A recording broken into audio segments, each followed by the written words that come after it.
Bonjour, ici Aurélien. Dans cette vidéo, je vais vous montrer comment vous allez pouvoir tester de manière scientifique l'efficacité de vos vidéos.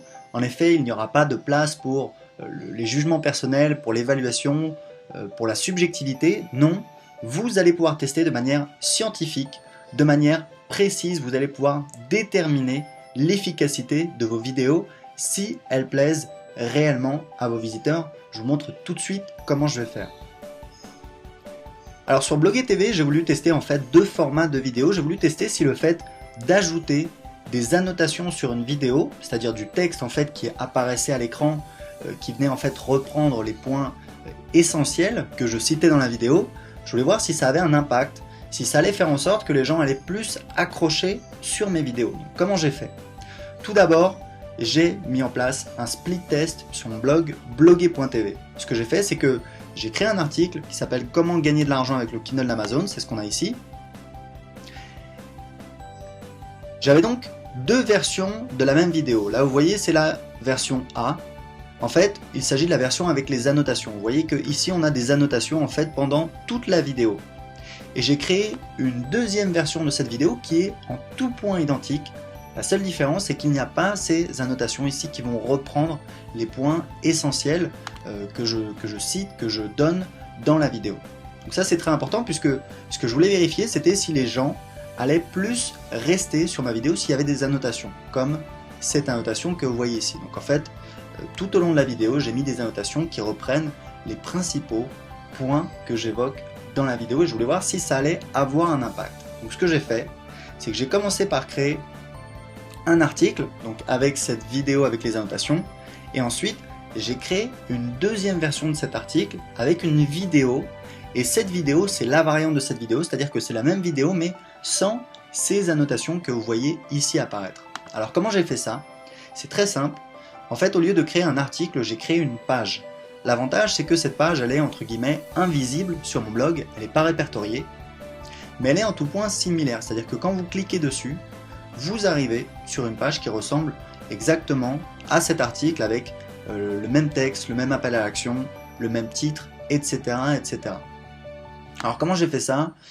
Tout d'abord, j'ai voulu essayer avec Google Analytics qui remplace maintenant Google Website Optimizer, mais pour une raison qui m'est inconnue, ça n'a pas fonctionné, c'est-à-dire que j'arrivais pas à inclure le code en fait dans les pages. Donc je suis passé par un logiciel que j'utilise qui s'appelle Visual Website Optimizer. Vous avez une version d'essai gratuit de 30 jours et je vous recommande d'essayer cet outil parce qu'il est absolument incroyable. Donc vous voyez le test que j'ai mis en place, il est ici, il s'appelle test vidéo avec et sans annotation. Donc il y a eu 68 visites d'un côté et 43 de l'autre. Alors le but, pour les conversions, j'ai mis le fait d'appeler le formulaire pour laisser un commentaire, mais c'est pas vraiment important puisque en fait ce qu'on va regarder, ça va être au niveau de ce que YouTube appelle la fidélisation de l'audience, c'est-à-dire en fait combien de temps les gens sont restés à visionner la vidéo. Donc, je vous montre ça dans un instant, mais pour terminer sur le test, ici vous voyez les détails. Donc voilà, la page de test, c'est donc l'article que j'ai créé qui est ici, et la variante, elle est ici. En fait, on peut aller la voir, mais vous allez voir qu'elle est quasiment similaire. La seule petite différence, c'est qu'il n'y a pas en fait cette photo. Donc ça, c'est bien une page WordPress. Elle est légèrement différente, comme je vous le disais. Il manque la photo ici. En fait, ça, c'est dû au thème WordPress que j'utilise, qui s'appelle OptimizePress.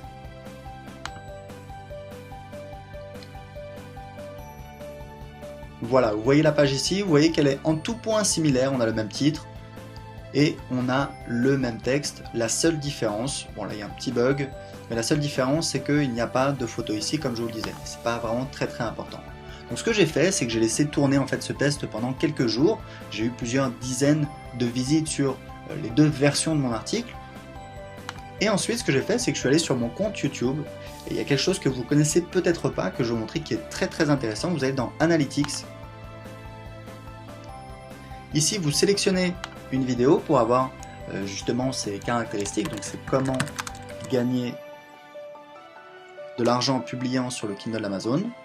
Voilà, vous voyez qu'on a 122 vues.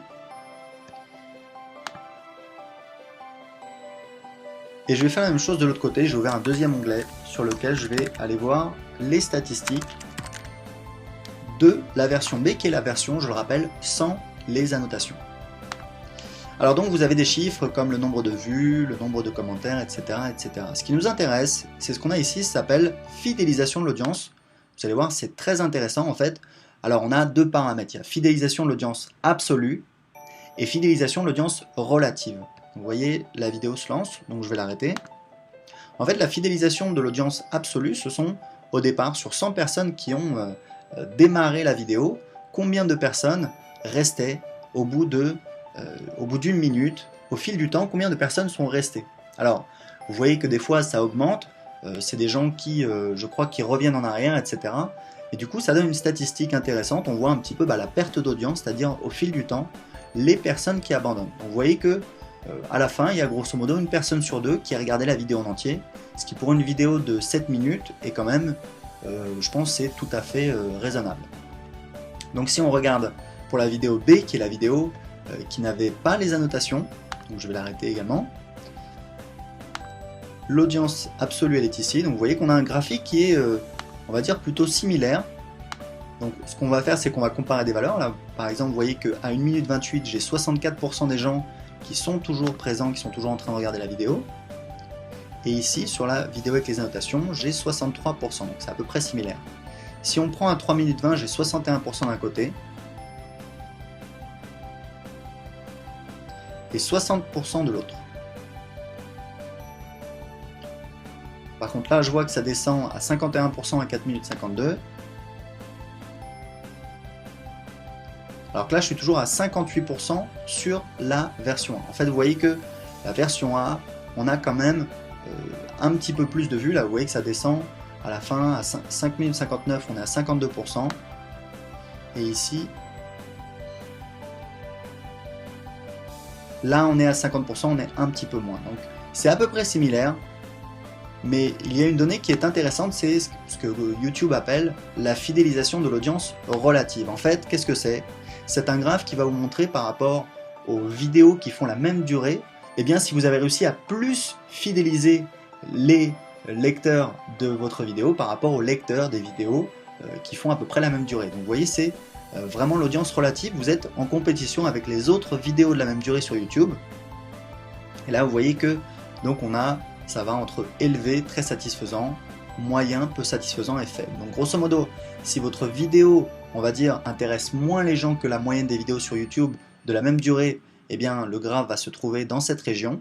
Et si au contraire, votre vidéo permet de plus fidéliser les gens que les vidéos de la même durée sur YouTube, eh bien vous allez vous trouver dans la partie supérieure. Donc là, vous voyez qu'au début, on a un taux qui est moyen, puisque j'imagine que de toute façon au début, on part, descend, et puis ça descend progressivement. Et là, vous voyez qu'on est grosso modo, on est sur un chiffre très satisfaisant, qui descend à moyen au bout de 5 minutes, qui remonte au bout de 6 minutes à très satisfaisant. Si on regarde la vidéo B, ici, c'est beaucoup plus parlant, puisqu'on voit qu'on part de la même manière d'un chiffre moyen, on reste moyen, et en fait, tout du long, c'est moyen. Donc en fait, ça prouve bien que la vidéo sans les annotations va moins fidéliser les gens, c'est-à-dire que les gens vont moins avoir tendance à rester à regarder la vidéo. Donc vous voyez, ça me donne une information très intéressante, puisque je sais que dans mes prochaines vidéos, je vais systématiquement inclure des annotations qui vont reprendre les points principaux que j'énonce, peut-être éventuellement des bénéfices pour le lecteur, c'est important, ça va l'inciter à continuer à regarder. Mais vous voyez que l'idée est quand même assez intéressante, puisque eh bien, ça va permettre de petit à petit de tester la qualité, de tester l'efficacité de mes vidéos pour petit à petit parvenir à un niveau de qualité qui va me permettre eh bien, de conquérir la plupart des gens qui sont sur mon marché, la plupart des gens qui sont en recherche de vidéos de qualité. Donc j'espère que c'est clair. Si vous avez des questions, vous pouvez les poser en dessous de cette vidéo en laissant un commentaire.